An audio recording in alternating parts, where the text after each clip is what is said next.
Bonjour, bonsoir. J'espère que vous allez bien. Alors, j'ai juste envie effectivement d'avoir un retour. On me dit que la connexion n'est pas super. Donc, merci de me confirmer que vous m'entendez bien, que vous me voyez, que tout est bon. Et ensuite, effectivement, je démarre. Sinon, je fais un Facebook. Alors, parfois, effectivement, ça craint un petit peu. Donc, merci de me confirmer que vous m'entendez, que vous me voyez. Salut Milan, est-ce que vous m'entendez bien? Super, le son est bon. C'est nickel pour tout le monde. Bon, une question que j'ai envie de vous poser, est-ce que vous avez la méga pêche? Salut Youssef, j'espère que tu vas bien. Salut Youssouf, salut Giovanni. Est-ce que vous avez la pêche? Oui, excellent, magnifique. Je suis ravi. Alors, si vous avez la pêche, il faut me le prouver. Vous savez comment vous allez me le prouver? Vous mettez un max de pouces bleus. Un max de pouces bleus. Parce que là, je vois 2 pouces bleus. Vous êtes 32, il y a un problème. Allez-y, un max, un max, un max, un max. Super Youssouf, bah, tu vas me dire ce que tu en penses. Mais je pense qu'effectivement, c'est un méga module. On va commencer dimanche à bosser ensemble. Alors justement, 10 pouces bleus seulement, vous êtes 28. Je veux 28 pouces bleus, hein. Non, je rigole. Bon, salut Bilal, j'espère que tu vas bien. Salut Wise, salut Youssouf, excellent. Dimanche, on commence. Alors, pourquoi je voulais faire cette vidéo? Tout d'abord, je voulais vous parler de ce bouquin. Donc, ce bouquin, il vient de sortir, Unshakable, donc sortie mondiale. Et effectivement, bon, le gars, il assure. Est-ce qu'il y a parmi vous des personnes qui ont lu ce bouquin? Tony Robbins, le gros bouquin. Donc, effectivement, c'est un gros pavé. Vous voyez, je l'ai surligné, etc. C'est un énorme pavé. Et c'est un bouquin qui est vraiment intéressant parce qu'effectivement, il parle de la bourse, de l'investissement long terme. Et puis, ce qui est intéressant avec ce bouquin, c'est que justement, il tape sur, comment dirais-je, Wall Street. D'accord? Il critique Wall Street. Et bien évidemment, il revient sur, comment dirais-je, la puissance de Wall Street, mais la capacité de nuisance de Wall Street. C'est pour ça que j'ai aimé ce bouquin. Alors, bien évidemment, salut Jérôme. Bien évidemment, voilà, c'est pas évident pour un novice de s'y retrouver, parce qu'effectivement, ça reste quand même un peu technique. Gros boulot de sa part, salut Mouad, gros boulot de sa part, mais voilà, c'est énorme et ça me fait plaisir parce qu'effectivement, on est un peu sur la même longueur d'onde. Je m'explique. J'ai toujours effectivement essayé de conseiller les personnes qui me suivaient. Par exemple, par rapport au CFD, mon combat, ça a été de vous dire, faites gaffe, ne tombez pas dans le piège de l'argent facile, ne tombez pas dans le piège qui consiste à dire ouais, de toutes les manières, c'est qu'un point. Mais un point, en fait, ça représente énormément d'argent.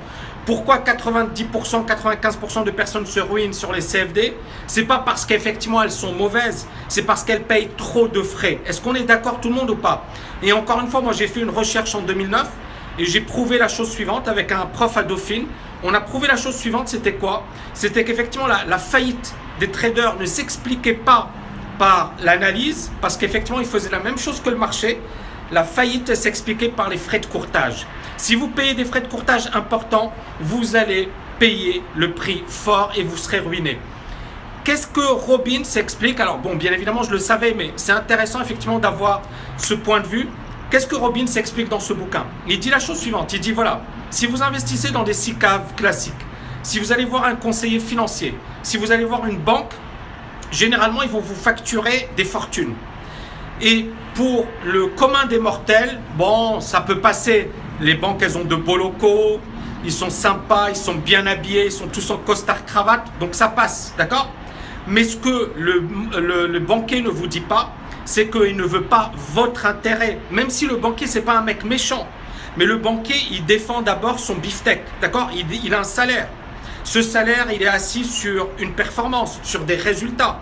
À partir de là, est-ce qu'il va privilégier votre intérêt ou son intérêt? Je vous pose la question. Est-ce que le banquier, son but, c'est effectivement de vous favoriser vous, alors qu'en fait, il s'en fiche, ou de se dire, voilà, moi, je veux bien gagner ma vie, je veux gagner plus pour ma famille, pour moi, etc. On est bien d'accord que le banquier, à un certain moment, il y a un conflit d'intérêt. Le problème du conflit d'intérêt, il est toujours présent en finance. Donc, quand vous allez voir un conseiller financier, généralement, il va vous conseiller d'aller investir sur tel produit. Ce qu'il ne vous dit pas, c'est que ce produit, généralement, il ne va pas vous faire gagner d'argent. Et au contraire, lui, il va gagner des tonnes d'argent et vous allez perdre. Et il ne vous le dira jamais.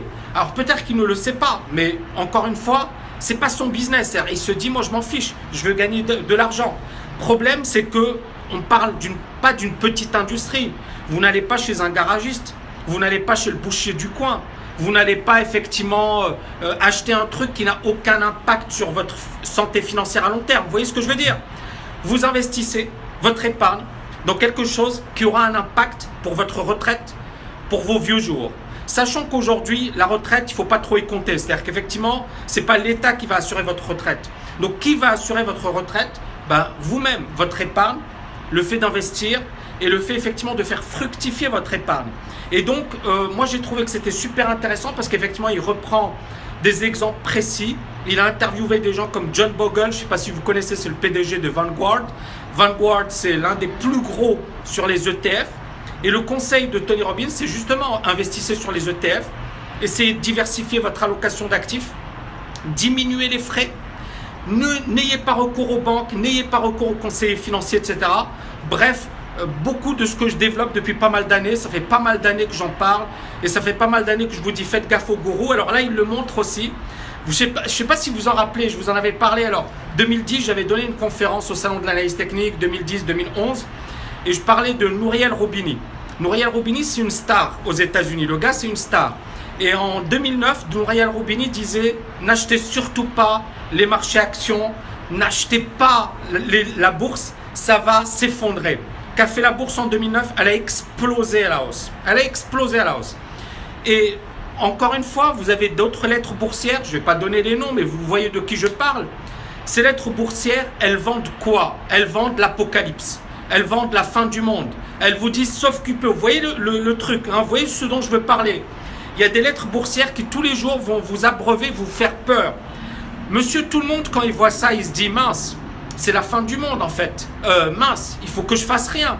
Ce qui fait que quand moi par exemple j'avais parlé de l'or et je disais l'or, je suis méfiant, j'ai eu raison parce que ça fait 4 ans que l'or ne fait rien. J'ai eu raison sur mon raisonnement.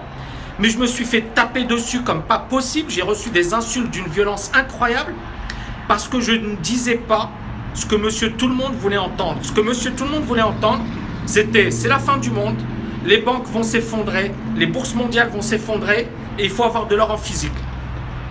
Et vous voyez que c'est pour ça que j'aime bien ce que dit Tony Robbins, parce que justement, on a besoin de personnes qui parlent.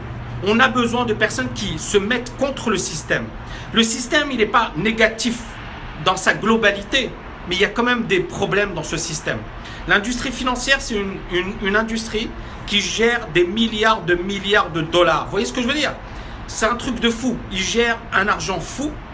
Ils génèrent des bénéfices de malades. Et cette industrie, elle génère cet argent comment? Grâce aux commissions.